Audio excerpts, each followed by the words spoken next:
Hello everyone, and welcome to another episode of Minds of Dreamers, where we sit down with successes around New Zealand and humanize what they have achieved, to understand where they've been, how they've achieved it, what obstacles they went through, and how they got to where they are. My commitment to you on this podcast is to introduce you to the people, to the ideas, and the breakthroughs and the learnings that they have had, so that you can transform your dreams into a reality. So let's get right into it. We are here today with Brent. Thank you so much for getting on the show. You're welcome. I'm honored, man. Thank you for having me. So Brent here is the owner of Revitalize Gym. We are here at the gym today, and so let's get into where you've started and how you got to a point where you've created such an amazing success story out of your life, so where did you go to, like, what was school like? Where did you grow up? I grew up in South Auckland, and my parents split up fairly early on. Right. Got brought up with my mother, and you know, it was challenging not having a father figure there all the time, and times were kind of tough, and we weren't rich or anything, so I started kind of from the bottom, and in a way it had some negative aspects on me as well. I did grow up, I feel, with a lot of limiting beliefs and things that sort of kept me within that sort of place for a long time mentally. It's taken me quite a lot of my life to change my thought process and become basically from a bit of a pessimistic minded person to an optimistic minded person.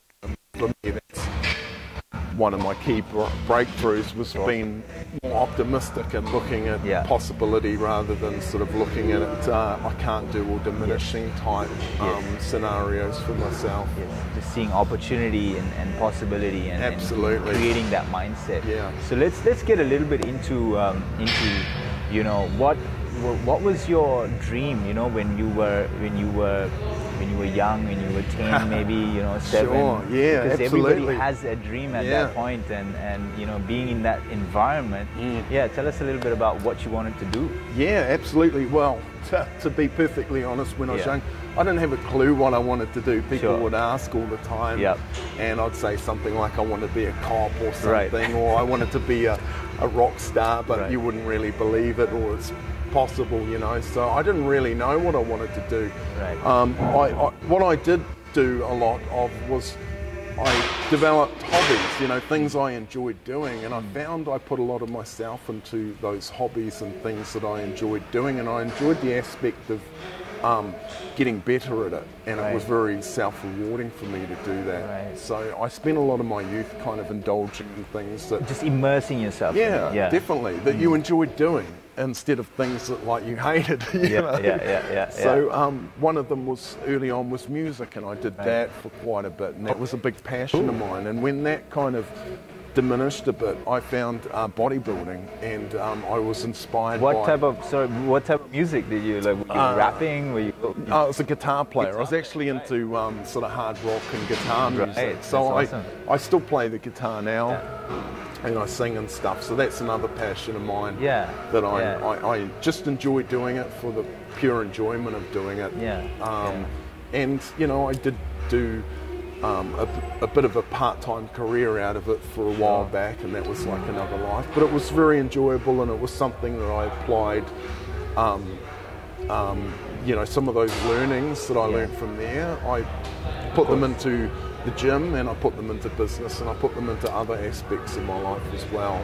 Because it's about what you learn for your mindset, like we talked about earlier, and where you can transfer that onto whatever it is that your next journey is going to be about. So that's like, I can see from very early on, you've immersed yourself into a craft that you want to learn. Whatever it might have been, bodybuilding, it might have been like guitar, whatever it is, you've really been obsessed with it, and then tried to create something out of it. And it may not have always worked out, but you transfer it on to something else, and you keep going. So Cool. And so you moved on to bodybuilding, and you want to tell us a little bit about what that was for you? Yeah, absolutely. Again, it's sort of getting those, like you say, the dreams, you know, and the things that you imagine in your mind, and you think, oh wow, wouldn't that be amazing? And something about it inspires you to move towards it. Yes. So just finding those things that you want to move towards. And yeah, bodybuilding was one of the things. When I was fairly young, we were influenced by, you know, macho movies with Arnold Schwarzenegger and comic books, and you know that sort of strong male influence, you know.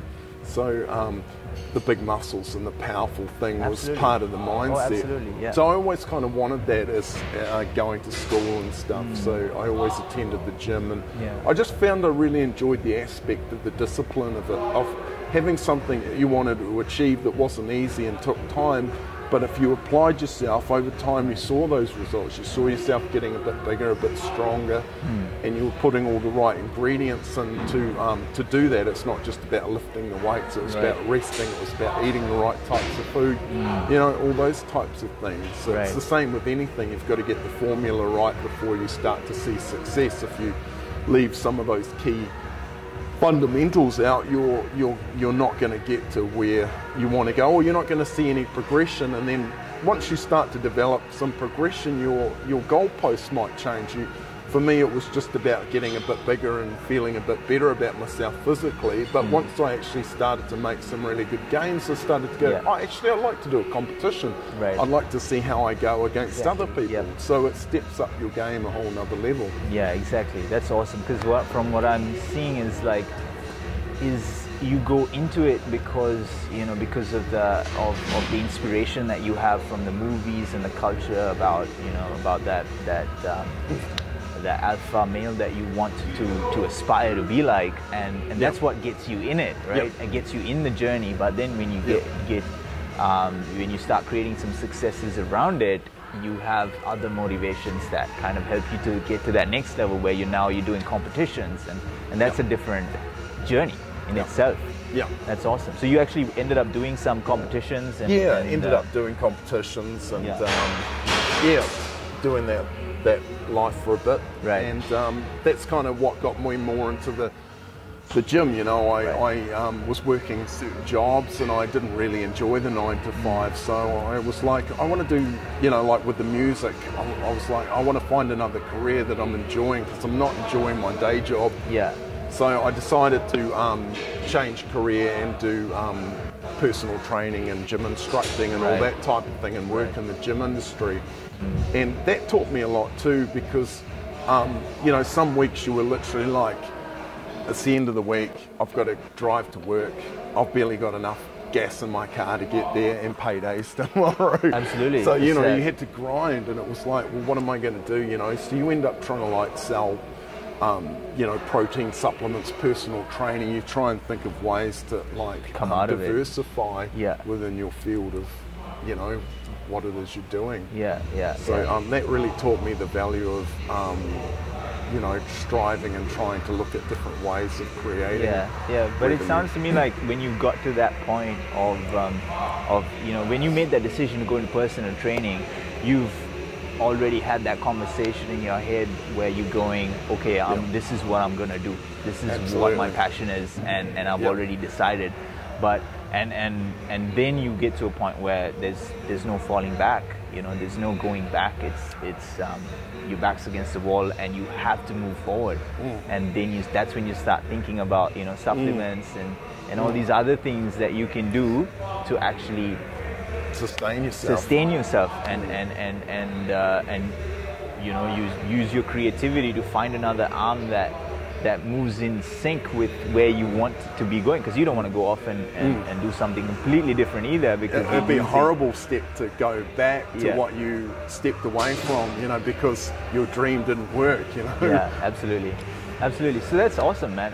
Tell us a little bit, Brett, about when personal development came into your life, you know, because there's a lot of people, I think, who even today, you know, you talked about YouTube and reading books, and there's a lot of people who look at a lot of information, but and I think there, even for me, there was a period where I was a little skeptic, and I wasn't sure if, you know, if this information is something I should listen to or not.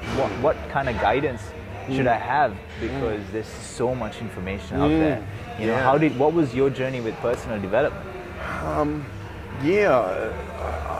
For me, it was, unfortunately, it's sort of what drives you to kind of step out of what you currently are doing is a lot of pain and suffering, unfortunately. You know, sometimes you know, you realize where you are is not really where you want to be, and that's a great place to be. I think that's better than being comfortable and deluding yourself with you think where you want to be, and then you end up going to your 50s, your 60s, and you're like, oh, you've wasted your entire life. You know, you realize that early on, because your back's against, that's an opportunity. You can look at it like going back to mindset. You can look at it as an opportunity. So yeah, so you were saying about just sort of looking at others and comparing yourself to others, and I realized after some time that that's a folly. You want to look at yourself and compare yourself to yourself, and try and do better for yourself. But originally on, you look at others and you feel completely intimidated by other people's success stories, because you're just trying to find your own goals and passions, and it can be very hard getting started on that. But in terms of developing the mentality, I think it sort of came from just wanting to it's really hard to define where that genesis actually is, whether it's something that's innate or it's something that you learn over time. Is it something that we all have, that we all need to develop, or is it just something that some do and don't? I don't have the answer. I think, you know, like Tony Robbins says, you know, you're growing or you're dying. You know, that's you're constantly in a phase of growth. I'm sure even today, all this success doesn't mean that you sit back and you chill at home. You know, you're growing and you're moving to the next level, and that's just the way of life. And I think as humans, that's probably the most natural way for us to progress.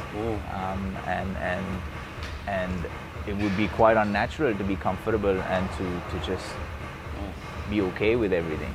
You know, so I think from what you're saying, what I'm understanding is that your environment and having your back against the wall was kind of an advantage for you in terms of going into your mindset, because then you realize, okay, you know, it's me against me.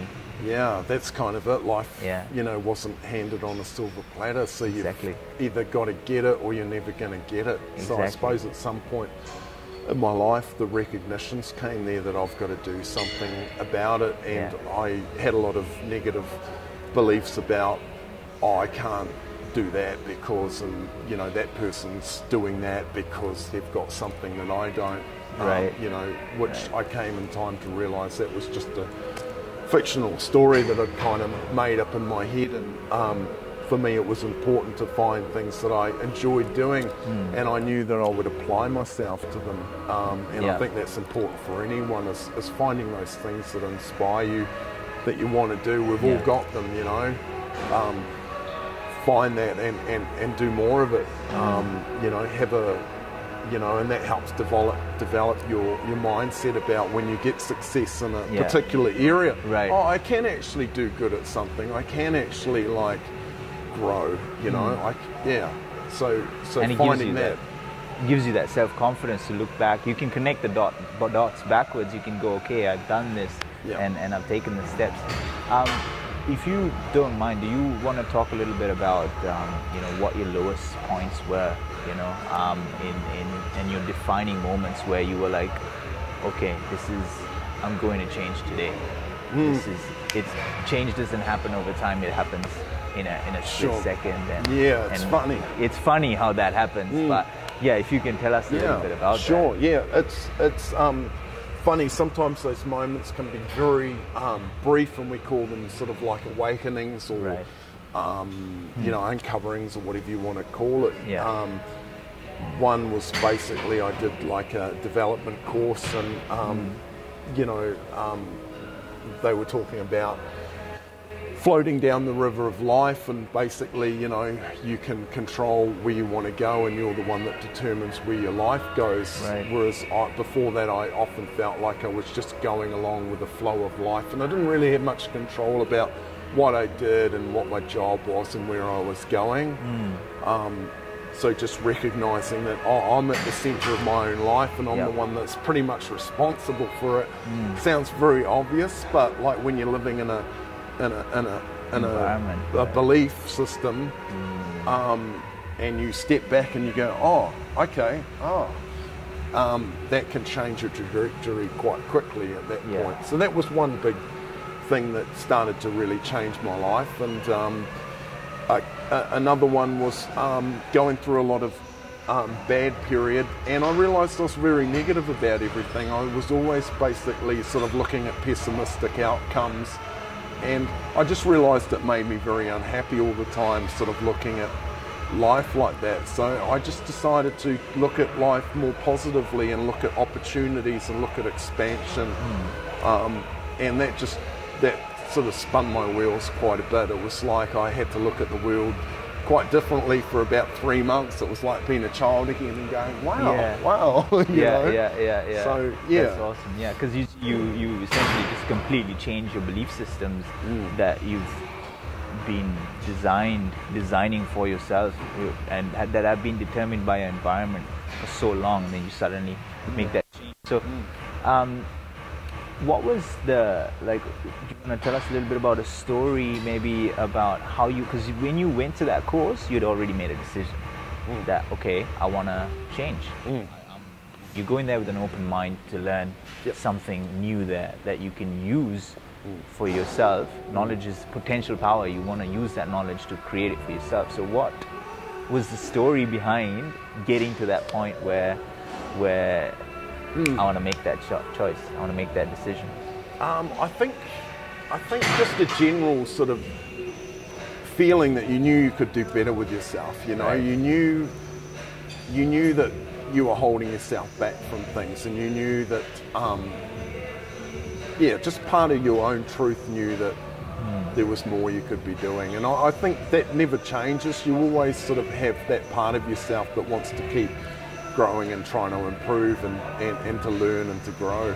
And it's kind of like your child self, isn't it? It is. Yeah. It's like you're living out your 11-year-old you, and but it's in the manifestation of it is different. It's like your intellectual state kind of grows and develops more rapidly than what your sort of emotional sort of imprinted state. You know, when you're very young and you get a lot of your building blocks for the rest of your life, you know, and those things get imprinted in you, and you go, as you grow older, you start to kind of wonder where you're sabotaging yourself and why things aren't going the way you would like them to go. And then you realise that intellectually you kind of understand some of that, but emotionally, you know, you're kind of like torn between two forces, and it's kind of holding you in place. So for me, it's been a little bit of a spiritual journey as well. Absolutely. Trying to figure out your inner sort of self more deeply. And being in tune, I think intuition is a big part of that as well. And I, for instance, I feel really, there are moments in my life where I'm just like, wow, this person showed up for me exactly at the right time. You know, for this podcast, it came to me at the right time, and everything was moving, flowing. And sure, I had obstacles, but I just kept believing, exactly. And I think behind all the action, that belief is what drives it, isn't it? It's what drives it. If you don't have that passion and that belief and that flame, then that's where it all sort of stems from. I believe. Burning desire. Yeah, exactly. Finding that and manifesting it, and finding what area in life and reality you want to that makes that flame burn.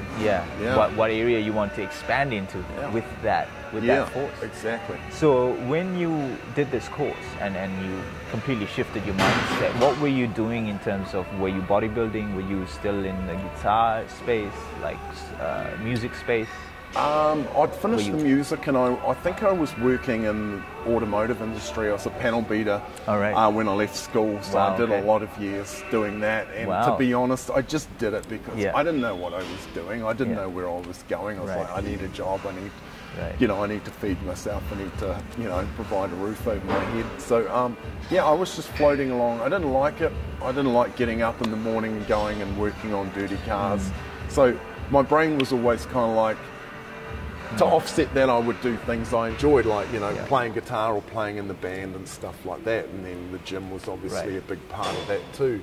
So that was kind of my way of offsetting what I didn't like doing, was finding things I liked doing, seeking pleasure, and, you know, trying to move away from from the day-to-day, the hustle and the grind, and doing what you have to do to keep yourself moving and sustainable, you know? Absolutely, yeah. Because you can understand that, you know, even after, you know, 12 years you've had this gym, you know, after so long, you can still go back to that moment and go, this is where I was, and this is what it was for me.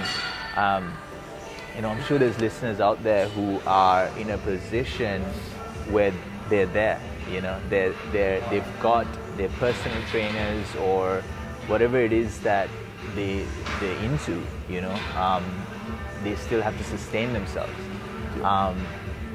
But at some point you had to go, this is what I want to do, and then you had to make a jump. Can you tell us a little bit about how that was for you?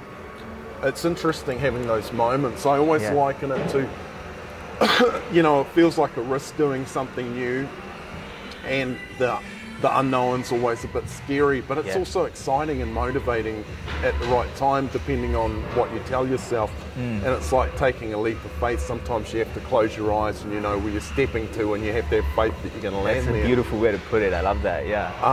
So the gym, I always loved it, and the opportunity just came up at the right time. I looked at the business, at buying it. It was very run down, but I saw a lot of potential in it, and I luckily enough had a few means with my family helping me a bit as well to you know, be able to make a small investment to be able to get this business opportunity. It fell through the first time, and then after about 6 months the opportunity came up again, and we managed to get it, and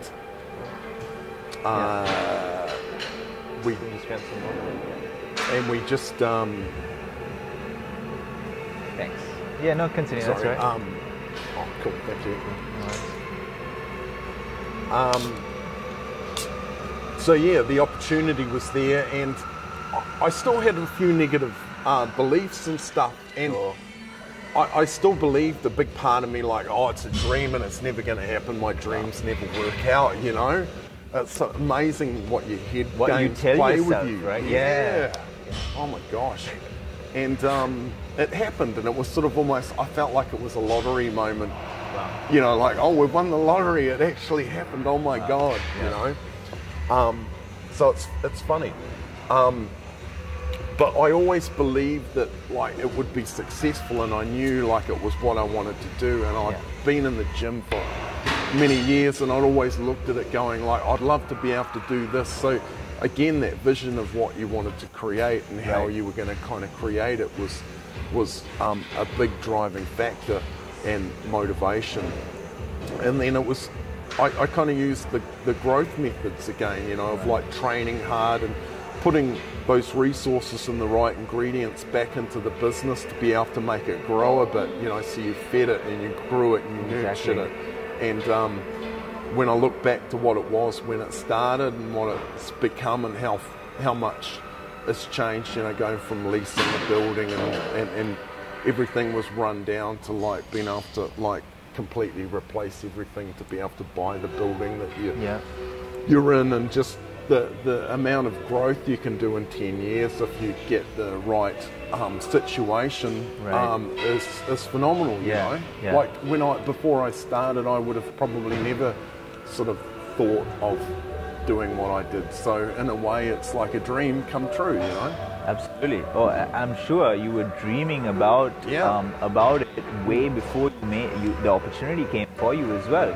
You know, you must have because from what I understood when you said, you know, your family helped you with investments and stuff, that doesn't happen out of, oh, I want to do something, let's go ask people for money. You know, that comes from constantly wanting to make yourself better and constantly wanting to create something in the world, and when you make that shift and you go on that journey, everybody around you sees that. You know, you're not just doing it for yourself, you're doing it out of responsibility for your family, and I think they can see that firsthand, you know, the change in you, because they would see you going personal training, you know, and yet bodybuilding at the same time, and doing and selling supplements, and it's just you've got so much going on at one time, moving in so many different directions, but you've got this vision, and when the opportunity comes, you're ready for it. And what was that feeling like when you had that first break?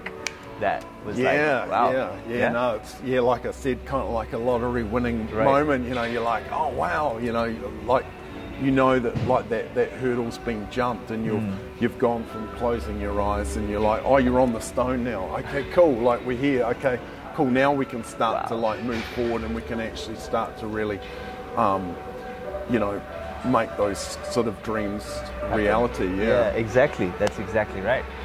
So that's awesome, man. That's a truly amazing story. So did you make a lot of changes with the gym when you absolutely got it? Yeah. When I worked for the old owner, and I was actually a gym member there for years, so I had a lot of background with the gym. Right. So during that time, I sort of formed, you know, just those ideas in your head and where you can improve. Right. And like at the start, it's just, you don't have a lot of resources to be able to do, you know, you can't just go out and change everything overnight. You know, you've sunk all the money that you had, or the little bit that you did have, in order to get to the opportunity. Get started. But so for me, it was things like, okay, I'm going to work harder on selling memberships, I'm going to tidy the gym up, I'm going to paint things, I'm going to make it look nicer, I'm going to change this. Just those small things that you can action, that you're capable of doing, and then they start to yield results. Right.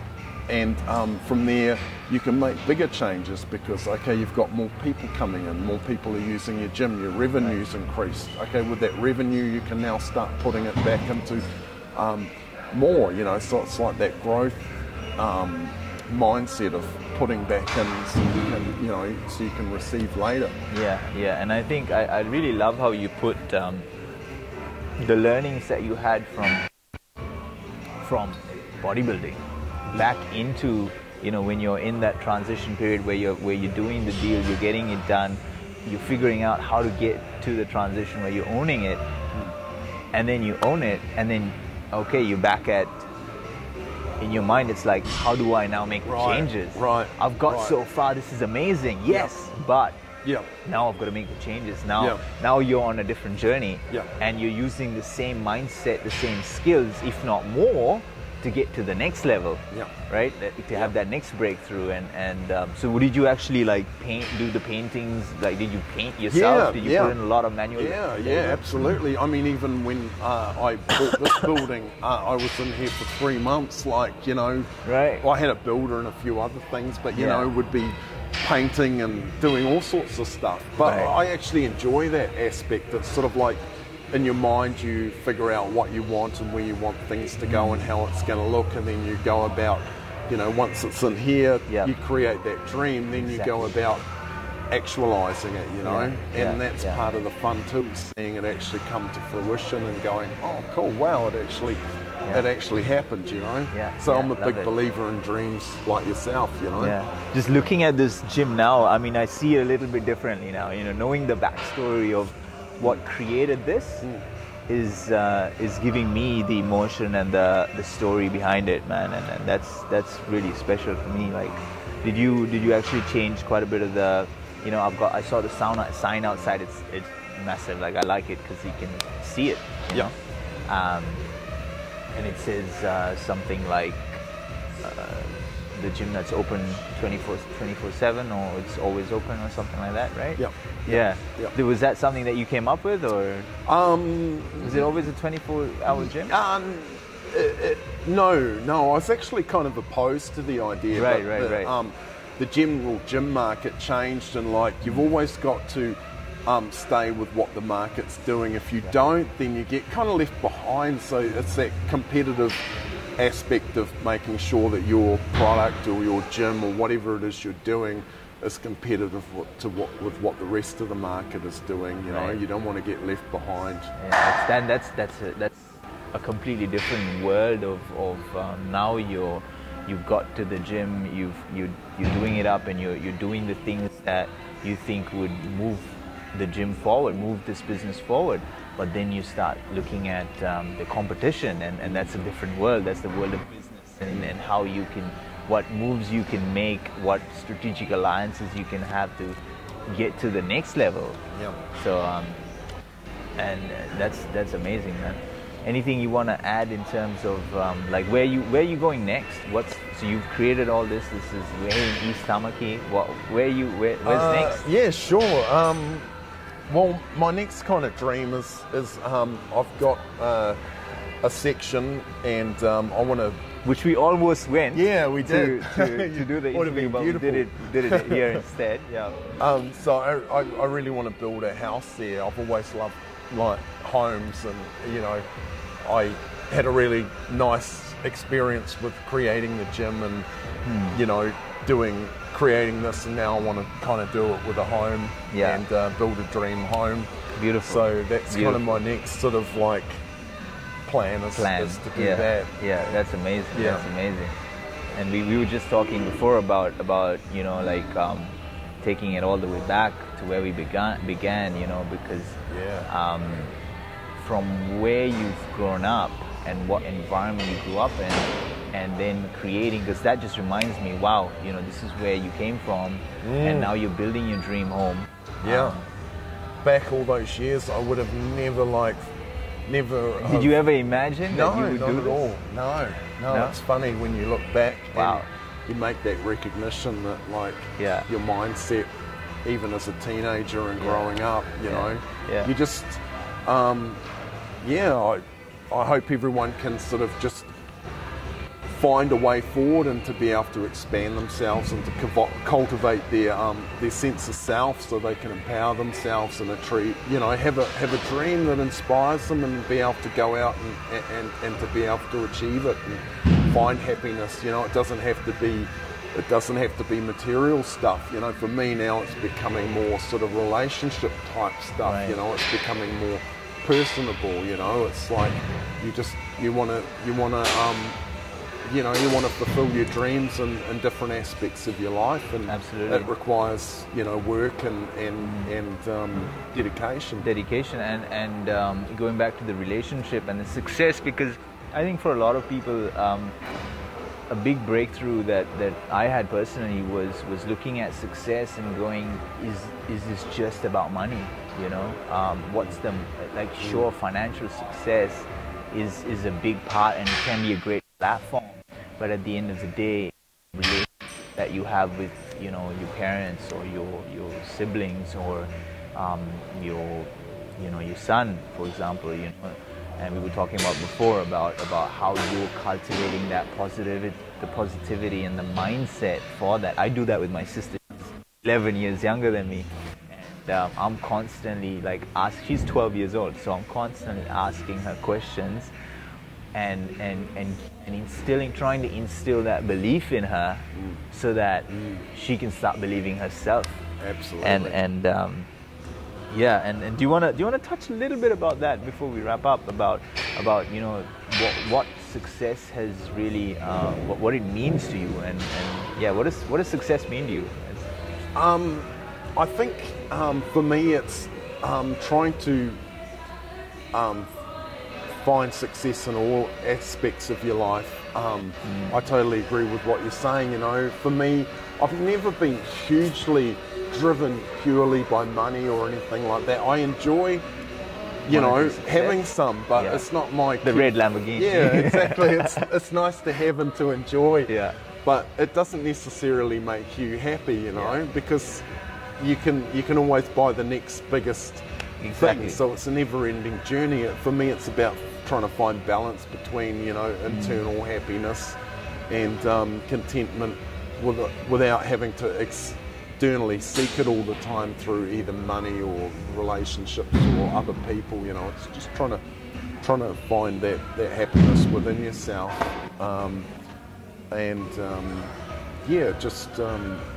developing relationships probably become a bit more important than actually being financially successful all the time, because, you know, I'm reasonably comfortable with where I am. You know, I'm still going to keep striving for that, but I don't want to just focus on one aspect, because there's a lot more fulfillment in life than just love it. Money. Love it. I think that's a big one, fulfillment. I hope that people can really have learned something, have gotten some inspiration from you know, starting from the bottom to building your dream home, driving your dream car, living out your dream life with the people that are important to you, and yeah, man, we've had some really great stories come out of that. I hope you enjoyed the journey. I hope that people can. You know, I hope you took notes, and it was funny. We can talk about all the stories, but at the end of the day, it's about the mindset that we talked about, and I think that's one thing that I love about you is just the ability to just go all the way back and go, this is where it began, and this is what got me through it, and that's something that I want to create. The podcast, to create conversation around those breakthroughs, around those things that got you to the next level, and yeah. So thank you for sharing your dreams. Thank you for talking about how you made it into a reality, and I hope that people out there can create their own dreams and make it into reality. So thank you, Brett, and thank you very much. It was a pleasure having you. It's been a pleasure. Yeah, thank you. Great.